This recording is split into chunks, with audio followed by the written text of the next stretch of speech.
हम लोग डिस्कस कर रहे थे microbes in human welfare. First lecture में हम लोगों ने देखा कि माइक्रोब्स किस तरह से ह्यूमन के लाइफ को आसान कर देता है, उसके सर्वाइवल में कितना इंपॉर्टेंट होता है, ये हम लोगों ने देखा था। उसमें पहला जो पॉइंट था उसमें था कि माइक्रोब्स जो है हाउस होल्ड प्रोडक्ट्स बनाने में कहाँ इस्तेमाल होता था, जहाँ पे हम लोगों ने देखा कि कर्ड कैसे बनाया जाता है, जो डिफरेंट टाइप ऑफ चीज है उसको कैसे बनाया जाता था, हम लोगों ने वहाँ पे देखा। ठीक है, उसके बाद और भी बहुत सारे प्रोडक्ट्स आए जो जरूरत है, तो उसमें हम दूसरा पार्ट में अगर चले तो दूसरा पार्ट में ये है कि बहुत सारे chemicals, enzymes and other bioactive molecules. इसके पहले क्या था, एंटीबायोटिक्स कैसे बनता है, मेडिसिन, बहुत सारे मेडिसिन किससे बनता है, उसका हम लोगों ने डिस्कस किया था, वो था सेकेंड पार्ट। और आज थर्ड पार्ट है कि जो माइक्रोब्स है उस माइक्रोब्स का हम लोग इस्तेमाल जो करते हैं बहुत सारे केमिकल्स बनाने में, एंजाइम्स बनाने में और other bioactive molecules. Bioactive molecules उसको बोलते हैं, बायो मींस लिविंग, एक्टिव मतलब किसी भी लिविंग के लिए या उसके सर्वाइवल के लिए ये बहुत जरूरी है। मान लीजिए बायोएक्टिव मॉलिक्यूल्स की अगर जनरली हम बात करें तो जैसे कुछ ऐसा ड्रग्स जो उस ह्यूमन के लिए बहुत ही जरूरी है, तो उसी को बोलते हैं बायोएक्टिव मॉलिक्यूल्स या यूं कह सकते हैं बायोएक्टिव केमिकल्स भी उसको हम कह सकते हैं। ठीक है, तो अगर हम बात करें तो इसमें बहुत सारे दिक्कत होती है। जैसे हम सिंपल सी बात करते हैं, इंसुलिन का नाम आप लोगों ने सुना होगा। इंसुलिन जिसका यूज हम लोग करते हैं डायबिटिक पेशेंट जो होता है, डायबिटिक मेलाइटस, उसमें हम लोग यूज करते हैं। और उस आदमी में क्या होता है, जो शुगर मॉलिक्यूल्स है, शुगर को क्या करता है, ग्लाइकोजन में कन्वर्ट करने का जो पावर होता है वो नहीं रहता है, क्योंकि जो शुगर को ग्लाइकोजन में कन्वर्ट करता है उसका नाम है, उस हार्मोन का नाम है क्या, या कह सकते हैं उसका नाम क्या है, इंसुलिन। इंसुलिन हार्मोन क्या होता है, अगर उस आदमी में अगर सिक्रेट होना बंद हो जाएगा तो ग्लूकोज का ग्लाइकोजन में कन्वर्जन नहीं होता है और वो ग्लूकोज क्या होता है, यूरिन के थ्रू बाहर निकलने लगता है। इस कंडीशन को ही बोला जाता है क्या, diabetic mellitus. Diabetic mellitus patient को आप ऊपर से इंसुलिन दे दीजिए और सिंपल सा पेट में डाला जाता है, उसको आप दे दीजिए और वो इंसुलिन आराम से उसके बॉडी में रह जाएगा और फिर से ग्लूकोज का क्या होता है, ग्लाइकोजन में कन्वर्ट होना शुरू होता है। यानी ये काम आराम से इंसुलिन के थ्रू। तो वो इंसुलिन कैसे बनेगा, वो इंसुलिन बनाने के लिए हम माइक्रोब्स का इस्तेमाल करते हैं, बायोटेक्नोलॉजिकल टूल्स का इस्तेमाल करते हैं, मेनली माइक्रोब्स का इस्तेमाल करके हम उसको काफी बड़े अमाउंट में बना सकते हैं। तो उसी में हम बात करें कि बहुत सारे जो माइक्रोब्स हैं, उस माइक्रोब्स का इस्तेमाल हम लोग, जब हम माइक्रोब्स के बारे में जान गए कि कौन कौन सा माइक्रोब्स केमिकल्स बनाने में इस्तेमाल हो सकता है, कौन कौन सा एंटीबायोटिक्स बनाने में इस्तेमाल हो सकता है, कौन सा माइक्रोब्स कौन सा मेडिसिन बनाने में इस्तेमाल हो सकता है, तो अब हमने क्या किया, उस माइक्रोब्स को ग्रो कराया बड़े बड़े कंटेनर में, जिसको हम लोग क्या बोलते हैं, फर्मेंटर, उसमें ग्रो कराया और उससे बड़े लेवल पे, जिसको हम लोग बोलते हैं इंडस्ट्रियल लेवल, यानी इंडस्ट्री के लेवल पे, यानी हम मास प्रोडक्शन हम उससे कर सकते हैं। और कमर्शियल पर्पस उसको बोलते हैं। कमर्शियल मतलब होता है मनी के लिए, कमर्शियल मतलब मनी के लिए, और पूरे बिजनेस पर्पस से क्या हुआ, वो स्प्रेड होना शुरू हो गया, जब हम माइक्रोब्स के बारे में जान गए तब। अब हम बात करें कि बहुत सारे माइक्रोब्स ऐसे हैं जो आज इस्तेमाल होते हैं इंडस्ट्रियल लेवल पे और बहुत ज्यादा अमाउंट में केमिकल्स का प्रोडक्शन होता है। जैसे एग्जाम्पल, ये सारे एग्जाम्पल्स याद होने चाहिए, ये सारे पॉइंट, कुछ पॉइंट एनसीईआरटी के हैं और कुछ पॉइंट जो थोड़ा सा एनसीईआरटी में छूट गया है, वो पॉइंट बहुत जरूरी है। जैसे बात करते हैं एस्परजिलस नाइगर, ये एक तरह का फंगस है। इस फंगस का इस्तेमाल होता है किसमें, साइट्रिक एसिड का प्रोडक्शन। साइट्रिक एसिड का जो फ्लेवर होता है वो खट्टा होता है। साइट्रिक एसिड जनरली किसमें पाया जाता है, लेमन में पाया जाता है या साइट्रस फ्रूट में पाया जाता है, इसीलिए इसका नाम साइट्रिक एसिड, क्योंकि इसका पीएच 7 से नीचे होता है तो इसीलिए इसका नाम दिया गया साइट्रिक एसिड। उसी तरह से एक माइक्रोब्स है, क्योंकि ये जनरली कहां पे है, मान लीजिए सपोज करो कुछ कंट्री में ऐसे हैं जहां साइट्रस फ्रूट नहीं होता है, तो वहां पे वो कैसे सर्वाइव करेगा, तो वो क्या करेगा, इस फंगस के थ्रू, एस्परजिलस नाइगर जो कि एक फंगस है, इसके थ्रू क्या करेगा, ये साइट्रिक एसिड प्रोड्यूस कराएगा। और वो अगर इस साइट्रिक एसिड का इस्तेमाल करेगा तो वहां पे साइट्रस फ्रूट की जरूरत ही नहीं पड़ेगी। दूसरा है एसिटोबैक्टर एसिडी, नाम से ही मालूम है ये एक तरह का बैक्टीरिया है। ये बैक्टीरिया एसिटिक एसिड बनाने में जरूरी होता है। एसिटिक एसिड बहुत जरूरी कंपोनेंट होता है जो इंडस्ट्री में या बहुत सारे दवाई बनाने में क्या होता है, मेडिसिन इंडस्ट्री में बहुत ज्यादा इस्तेमाल होता है। तीसरा है कोलिस्ट्रीडियम बोटाइलिकम, ये भी एक तरह का बैक्टीरिया है जिसका इस्तेमाल किया जाता है ब्यूटाइलिक एसिड बनाने। ब्यूटाइलिक एसिड का इस्तेमाल बहुत जगह पे होता है जो कि ह्यूमन के लिए बहुत जरूरी है। तीसरा है लैक्टोबैसिलस लैक्टिस। ये सिंपल आपने पहले भी सुना है, इस क्लास फर्स्ट लेक्चर में मैंने बताया था। ये लैक्टिक एसिड बनाने में होता है। जैसे दही की बात, कर्ड की बात करें तो उस कर्ड में यही लैक्टोबैसिलस लैक्टिस, और भी कर्ड बनाने में और भी बैक्टीरिया का इस्तेमाल होता है, लेकिन जनरली लैक्टोबैसिलस लैक्टिस का बड़े लेवल पे, इंडस्ट्रियल लेवल पे जो सुनते हैं, ये सुधा का कर्ड है या ये कोई और डिफरेंट कंपनी का कर्ड है, तो वो कर्ड बड़े लेवल पे बनाने में क्या होता है, लैक्टोबैसिलस लैक्टिस का इस्तेमाल किया जाता है। ये लैक्टिस क्या होता है, लैक्टिक एसिड बनाएगा। और सैक्रोमाइसिस सेरेविसी, ये एक तरह का क्या है, फंगस है। सैक्रोमाइसिस जिसको ईस्ट भी बोलते हैं कॉमन नेम में, तो ये जनरली इथेनॉल और विटामिन B12 बड़े लेवल पे बनाने में जरूरी है। इथेनॉल जिसको हम लोग क्या बोलते हैं, अल्कोहल, सिंपली अल्कोहल बोलते हैं, हालांकि ये सही टर्म नहीं है क्योंकि अल्कोहल में इथेनॉल, मिथेनॉल, ब्यूटानॉल सब आ जाता है, लेकिन जनरली लोग बोलता है इथेनॉल, ठीक है। जो बियर वाइन में जो यूज किया जाता है उसी वही इथेनॉल है। और ये इथेनॉल और विटामिन B12 ये बहुत जरूरी है। विटामिन B12 का इस्तेमाल हम पहले भी डिस्कस कर चुके हैं। हमारे बॉडी में इसका इस्तेमाल किसके लिए होता है, आरबीसी के फॉर्मेशन के, ब्लड के फॉर्मेशन के लिए। अगर आरबीसी नहीं बनेगा तो बहुत सारी प्रॉब्लम हो जाएगी, एनीमिया का कंडीशन आ जाएगा।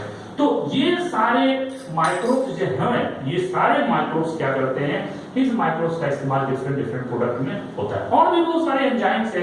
जैसे बात करें तो एंजाइम्स भी, जैसे मान लीजिए किसी के बॉडी के अंदर एंजाइम सिक्रेट नहीं होता है, तो हम लोग उसको माइक्रोब्स के द्वारा बनवा के उसको इंजेक्ट कर दिया, उसको किसी तरह से उसकी बॉडी पहुंचा दे, वो एंजाइम प्रॉपर्ली फंक्शन करना शुरू कर दे।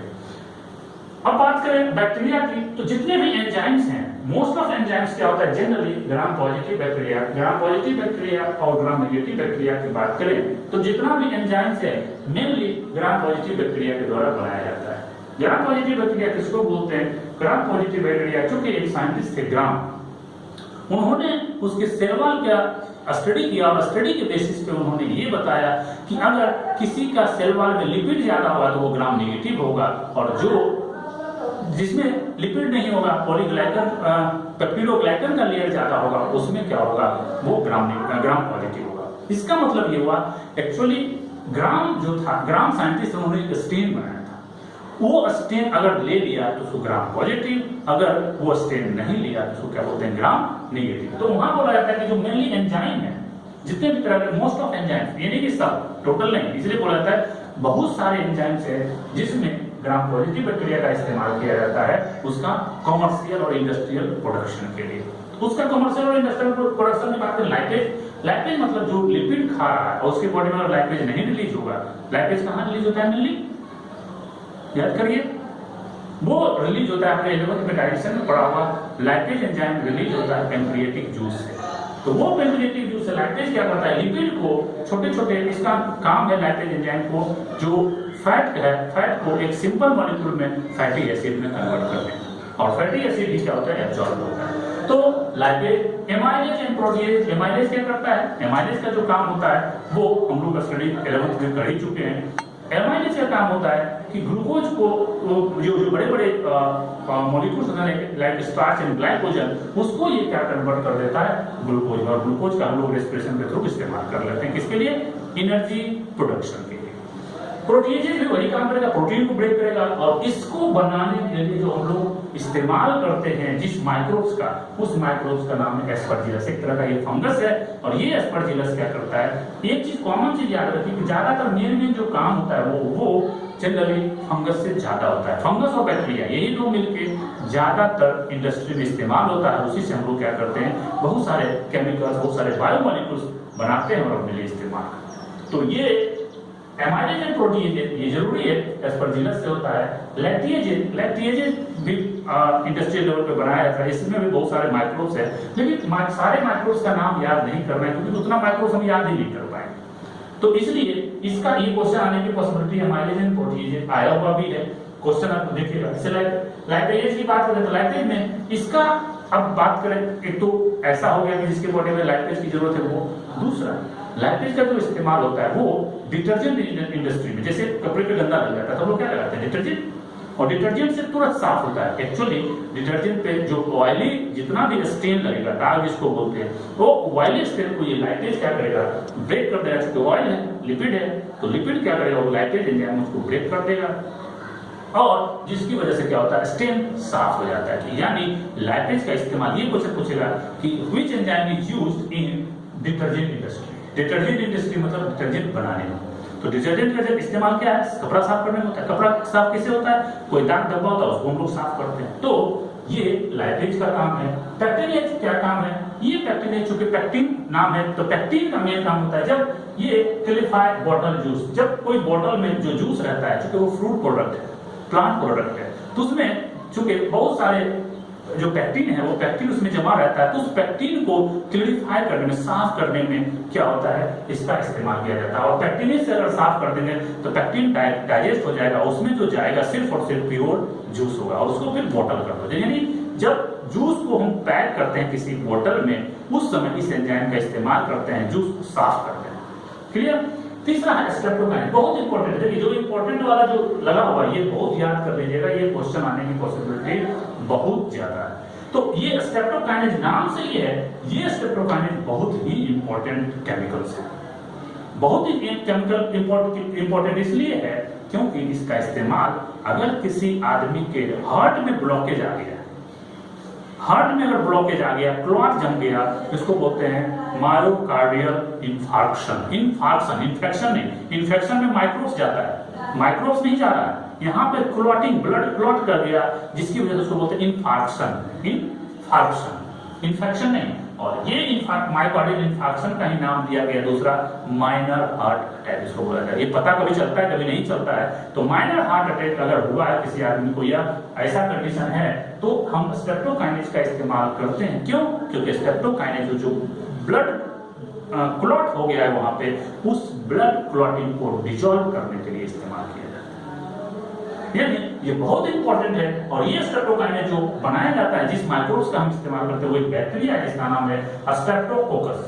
स्ट्रेप्टोकोकस स्पीशीज का जितना भी बैक्टीरिया है वो स्ट्रेप्टोकाइनेज बनाएगा। इसके अलावा और भी एडवांस मेथड हमारे पास है जिसको बोलते हैं जेनेटिक इंजीनियरिंग। यानी चूंकि स्ट्रेप्टोकोकस अगर कम प्रोड्यूस कर रहा है, अगर हम उसके जीन को मॉडिफाई कर दें, यानी हम सिर्फ उस माइक्रोब्स के अंदर जो हमारा स्ट्रेप्टोकाइनेज एक तरह का प्रोटीन होता है, उस प्रोटीन को अगर हम सीक्वेंस कर लेंगे, कौन कौन सा प्रोटीन, ये कौन कौन सा एमाइनो एसिड कोड करने वाला क्या होगा, और एक हम डीएनए बना ले या आरएनए बना ले, या यूं कह सकते हैं उस आरएनए डीएनए को हम क्या करें, माइक्रोब्स में डाल दें। अब वो माइक्रोब्स क्या हो गया, जेनेटिक इंजीनियर माइक्रोब्स। अब उसके डीएनए में कौन सा हमने डाल दिया, यही क्या डाल दिया, स्ट्रेप्टोकाइनेज वाला प्रोटीन का डीएनए डाल दिया। अब वो जितना माइक्रोब्स डिवाइड करेगा, ये क्या करेगा, स्ट्रेप्टोकाइनेज बनता जाएगा, बड़े लेवल पे क्या होगा, इसका प्रोडक्शन होगा।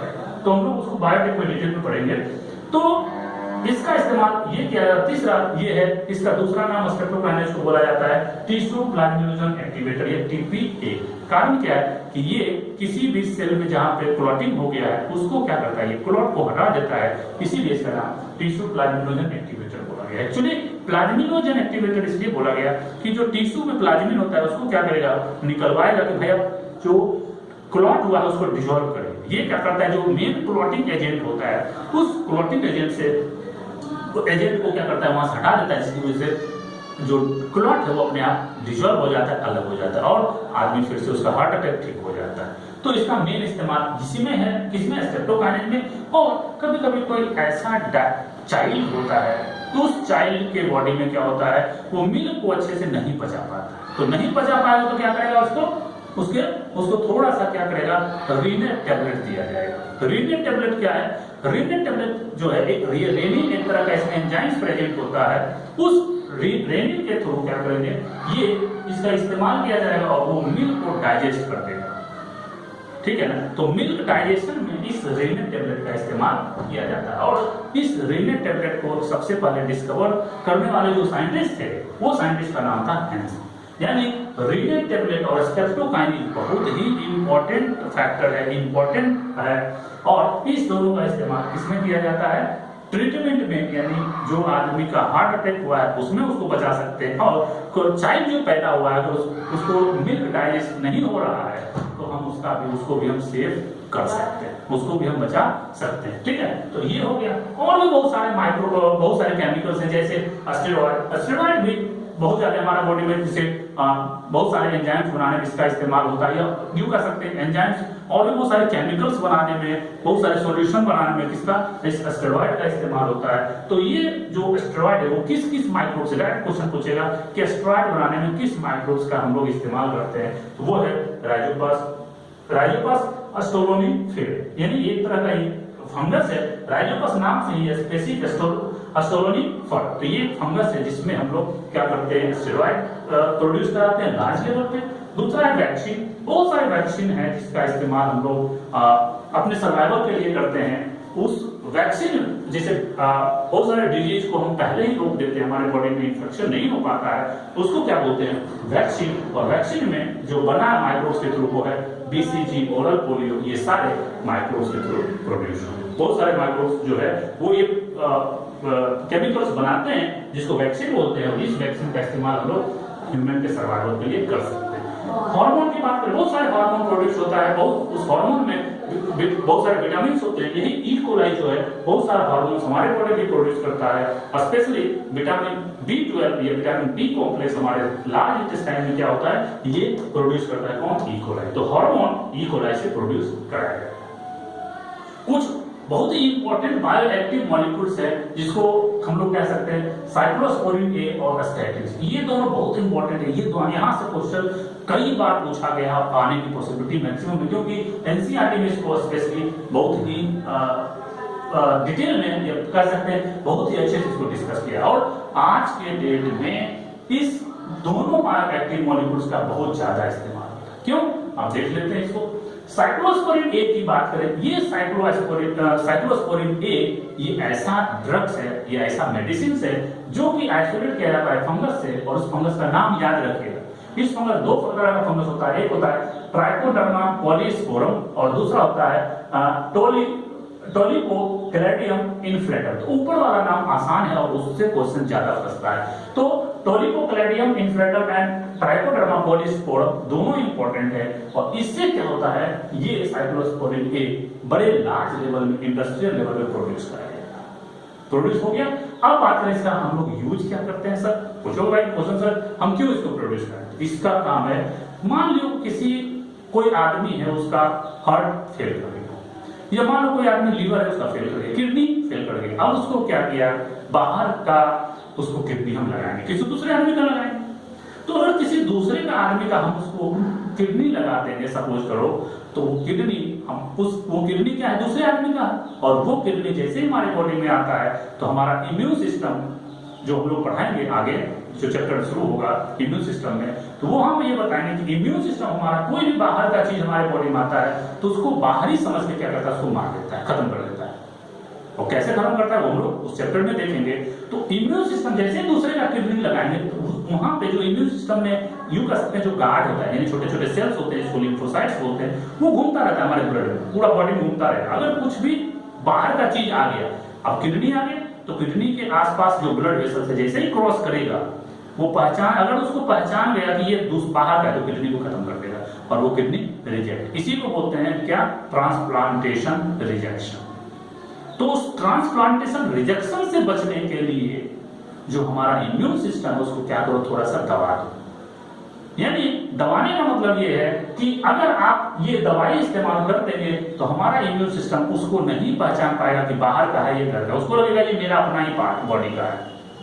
उसको ये कंफ्यूजन, हम लोग कंफ्यूजन करवा देते हैं इस ड्रग के थ्रू, साइक्लोस्पोरिन ए के थ्रू, और वो उस ऑर्गन को लगता है, उसको ये लगता है उस इम्यून सिस्टम के सेल को कि ये हमारे बॉडी का ही पार्ट है, और वो धीरे धीरे जो किडनी है हमारा, वो धीरे धीरे एडजस्ट कर जाता है और उस पेशेंट का सर्वाइवल का टाइम जो चांस है वो ज्यादा हो जाता है। तो इसमें साइक्लोस्पोरिन ए का बहुत ज्यादा इस्तेमाल, यानी इसका इस्तेमाल इम्यूनो सप्रेसिव एजेंट, यानी जो इम्यून सिस्टम को सप्रेस करते हैं उसको बोलते हैं इम्यूनो सप्रेसिव एजेंट। अब ऑर्गन ट्रांसप्लांट किया उस समय बहुत जरूरी है, नहीं तो क्या ऑर्गन रिजेक्ट हो जाएगा। क्लियर हुआ, ये हो गया। दूसरा है स्टैटिन्स। ये स्टैटिन्स जनरली जो होता है, जब किसी भी आदमी के बॉडी में कोलेस्ट्रॉल का लेवल बहुत ज्यादा हाई हो गया, अब कोलेस्ट्रॉल हाई हो गया तो क्या होगा, ब्लड वेसल्स में जमा हो जाएगा, और ब्लड वेसल्स में जैसे ही जमा होता जाएगा तो क्या होगा, ब्लड प्रेशर होना शुरू होगा, ब्लड उससे जा ही नहीं पाएगा सही से, जिसकी वजह से हो सकता है ये जो ब्लड वेसल्स है वो फट जाए। और अगर ब्रेन का ब्लड वेसल्स फट जाएगा तो उसी को क्या बोलते हैं, brain haemorrhage. Brain haemorrhage local भाषा में ब्रेन हेमरेज भी बोलते हैं, हीमोरेज हेमरेज नहीं होना, हीमोरेज मतलब इस ट्यूब के यानी जो ब्लड वेसल उसके फटने से जो ब्लड बाहर आ गया, रिलीज हो गया, उसको बोलते हैं ब्लड हीमोरेज, यानी हीम का ब्लड का बाहर आना ब्लड हीमोरेज। और अगर वो ब्रेन में हुआ तो बहुत खतरनाक होता है, उस आदमी का इमीडिएट डेथ हो जाता है। तो उसमें जो कोलेस्ट्रॉल लेवल जिस भी आदमी के बॉडी में ज्यादा है वहां पे ब्रेन हेमोरेजिया और भी बहुत तरह के कॉम्प्लिकेशन होने की पॉसिबिलिटी ज्यादा होती है।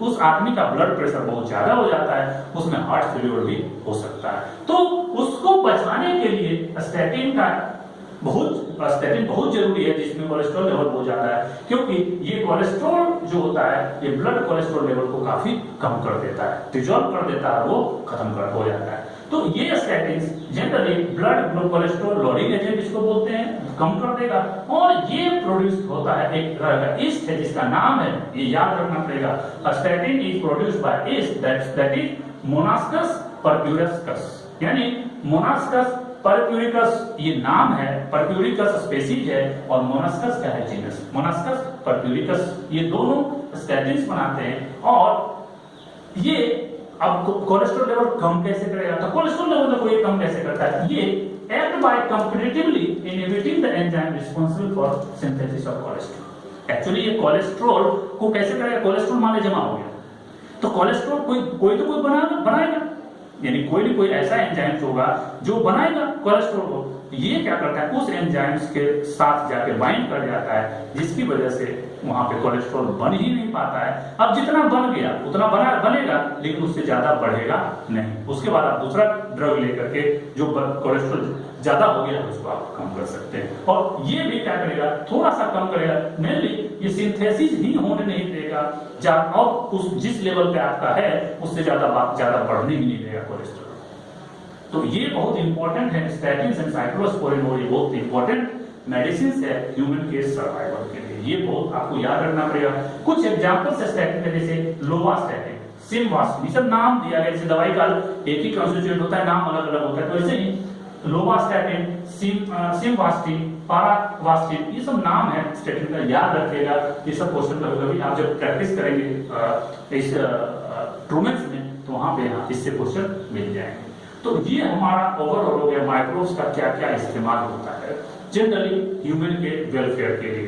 अब और भी कुछ ऐसे प्रोडक्ट्स हैं जैसे microbes in sewage treatment. Sewage treatment की बात में ये तो हो गया कि अब मान लीजिए कुछ अंदर की बात होगी, केमिकल्स, दवाई, कर्ड, हम लोग को खाने पीने का बात हो गया। अब कुछ बात करते हैं कि बहुत सारे इन्वायरमेंटल इशूज जिसको होते हैं, जिसको बोलते हैं कि इन्वायरमेंट में प्रॉब्लम आ गया, पानी जम गया, वहां सर नहीं रहा है, प्लास्टिक्स है, कुछ ऐसे चीजें हैं जहां पे वो आसानी से डिग्रेड नहीं कर रहा है, उसको डिग्रेड करने के लिए क्या किया जाता है, एक स्पेशल चैम्बर बनाया जाता है या स्पेशल प्लांट बनाया जाता है। उस प्लांट का नाम है सीवेज ट्रीटमेंट प्लांट, STPS। ठीक है, इसको STPS बोलते हैं, सीवेज ट्रीटमेंट प्लांट्स। इस सीवेज ट्रीटमेंट प्लांट्स में क्या होता है, इसका मेन पर्पस है कि जो वाटर शहर से निकलता है, क्योंकि शहर जो टाउन होते हैं या सिटी होते हैं, लार्ज सिटी, उस सिटी के वाटर में बहुत सारे कंपोनेंट, कुछ डिग्रेडेबल होते हैं, कुछ नॉन डिग्रेडेबल होते हैं। तो उसमें बहुत सारे ऐसे होंगे केमिकल जो बहुत ही हार्मफुल होते हैं। अगर वो मेन प्लांट वाटर बॉडी में चला गया तो बहुत ज्यादा नुकसान करेगा। तो उसमें जो हार्मफुल सब्सटेंसेस हैं उसको आप निकाल लीजिए। यानी इस सीवेज ट्रीटमेंट प्लांट में यही होता है कि जो हार्मफुल सब्सटेंसेस को निकाल लेते हैं, और निकालने के अलावा उसमें कुछ ऐसे सब्सटेंस है जो माइक्रोब्स जिसको डाइजेस्ट कर सकता है, यानी छोटे छोटे कंपोनेंट में सिंपल मॉलिक्यूल में तोड़ देगा और वो वाटर आराम से फिर से हम इस्तेमाल करने के लायक हो जाएंगे। तो बहुत सारे इंडिया में बहुत सारे सीवेज ट्रीटमेंट प्लांट है, और ऐसा सिटी बनाने का अभी इंडिया में बहुत सारा प्लान चल रहा है, जिसकी वजह से क्या होता है कि आप ही के शहर का पानी जाएगा, उसको सीवेज ट्रीटमेंट करेंगे, फिर उसी को फिर से आपके घरों में पानी पीने के लिए ट्रांसफर कर दिया जाएगा। यानी इसका इतना बड़ा है, इस तरह से आप बहुत सारे वहां पे यूज कर सकते हैं, क्योंकि जो वाटर निकलता है जिसको बोलते हैं क्या, ह्यूमन एक्सक्रीटा। मेनली जो हम लोग के शहर से जो पानी निकलता है उसमें, या वाटर बॉडी होता है उसमें मेनली क्या होता है, ह्यूमन एक्सक्रीटा होता है। और इस ह्यूमन एक्सक्रीटा में क्या होता है, दो तरह का अमाउंट होता है, दो तरह का कंपोनेंट होगा। वो कंपोनेंट ऑर्गेनिक कंपाउंड, दूसरा माइक्रोब्स। और ये माइक्रोब जनरली क्या होते हैं, पैथोजेनिक होते हैं, मतलब जो डिजीज काउज कर सकता है। इसलिए क्या बोलते हैं उसको, गंदा पानी।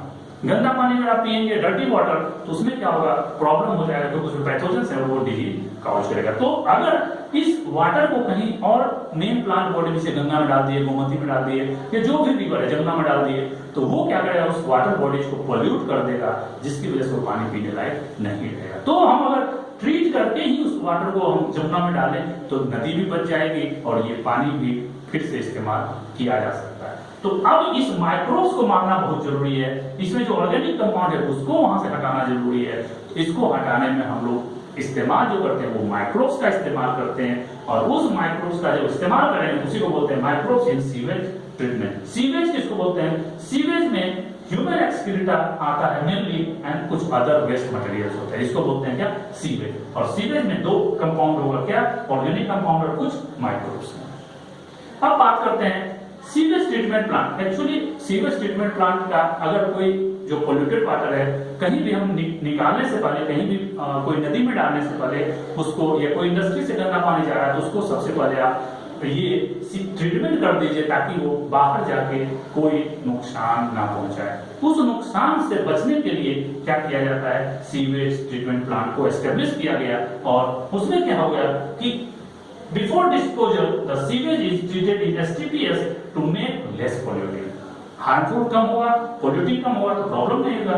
अब बात हम करें कि जो ये ट्रीटमेंट होता है सीवेज ट्रीटमेंट, इसमें जनरली माइक्रोब्स इस्तेमाल होता है, और उस माइक्रोब्स का नाम है हेट्रोट्रॉपिक माइक्रोब्स। हेट्रोट्रॉपिक, और मैंने 11th में आप लोगों ने पढ़ा होगा हेट्रोट्रॉपिक, और एक होता है ऑटोट्रॉपिक। ऑटोट्रॉपिक माइक्रोब्स उसको बोलते हैं जो फोटोसिंथेटिक इन नेचर होता है या कीमोसिंथेटिक इन नेचर होता है। हेट्रोट्रॉपिक उसको बोलते हैं which depend on other organism for the food and shelter, that is called the heterotrophic microbes। ये क्या करते हैं, इसको ये दूसरे माइक्रोब्स के ऊपर या दूसरे एनिमल्स के ऊपर या दूसरे ऑर्गेनिजम्स के ऊपर डिपेंड करते हैं, इसलिए इसको क्या बोलते हैं, हेट्रोट्रॉपिक। और ये माइक्रोब्स जब सीवेज ट्रीटमेंट में, सीवेज का जो वाटर है उसमें जैसे ही ये जाएगा, ये उसमें जो केमिकल्स है, हार्मफुल केमिकल, उसको ये अपने लिए इस्तेमाल कर लेगा, अपना एनर्जी, और उसको सिंपल मॉलिक्यूल में कन्वर्ट कर देगा, और वो हार्मफुल जो सब्सटेंस है वो खत्म हो जाएगा।